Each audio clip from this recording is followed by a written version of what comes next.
ఈ సినిమాలో మీరు ఎన్టీఆర్ ఫ్యాన్గా చేసినట్టు విన్నాము. అవునండి, అవును. అది బేసిక్గా మా డైరెక్టర్ తేజ ఎన్టీఆర్ గారికి వీరాభిమాని అనమాట. అంటే ఎలా అంటే ఇప్పుడు ఫర్ ఎగ్జాంపుల్ షూట్ చేసేటప్పుడు కొంచెం వస్తాయి కదా టెంపర్లు అయ్యి వచ్చినప్పుడు స్పీకరు ఎప్పుడు మాకు సెట్లో ఉంటుందన్నమాట.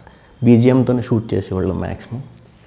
కొంచెం వేడిగా అయ్యి మనోడు అటు ఇటు తిరుగుతున్నప్పుడు ఎన్టీఆర్ పాటలు పెట్టేవాళ్ళం సైలెంట్గా, కూల్ అయిపోతాడు. అంత పీక్ ఫ్యాన్ అనమాట. ఓకే.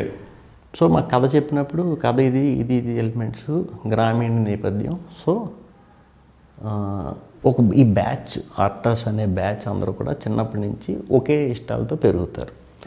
సో అవన్నీ కనెక్ట్ చేయాలి. అవన్నీ కనెక్ట్ చేయాలంటే ఇప్పుడు పప్పు ఆవకాయ అంటే మనకు చిన్నప్పుడు చాలా పిల్లలందరికీ ఇష్టం. ఐస్ క్రీమ్లు అంటే పిల్లలందరూ కామన్గా ఇష్టం. సో ఈ పిల్లలందరికీ కామన్గా అన్నీ ఒకటే ఇష్టం ఉంటాయి అన్నమాట. అలాగే ఎన్టీఆర్ సినిమా చూసి వీళ్ళు ఫస్ట్ టైం ఇంప్రెస్ అవుతారు. ఇప్పుడు సింహాద్రి సినిమా చూసి సింహాద్రి టైంకి సో వాళ్ళు పెరిగే కొద్దీ ట్రాన్సిషన్ కోసం, వాళ్ళ లైఫ్ ట్రాన్సిషన్ కోసం పెరిగే కొద్దీ అరవింద సమేత వరకు వచ్చేసరికి పెద్దవాళ్ళు అయిపోయారు వీళ్ళు.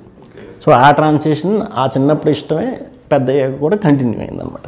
సో ఆ విధంగా సినిమాలో ఒక మంచి స్పేస్ ఉంటుందండి ఎన్టీఆర్ గారికి.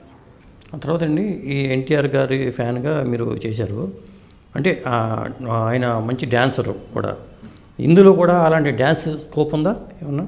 సినిమా మొదలుపెట్టాక నెమ్మదిగా వారం రోజుల నుంచి మొదలుపెట్టాడు డైరెక్టర్. ఎన్టీఆర్ ఫ్యాన్ అంటే NTR dance okay, NTR fans కూడానా చెయ్యాలి. ఎన్టీఆర్ ఫ్యాన్ అంటే కంపల్సరీ చేయాలి.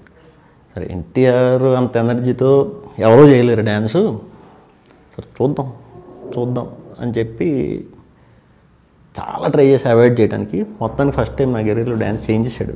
ఓకే, చేయించాడు. మంచి ఎనర్జీతో ఉంటుంది, చూడాలి అది ఇప్పుడు ఆడియన్స్ ఎలా ఇదవుతారు.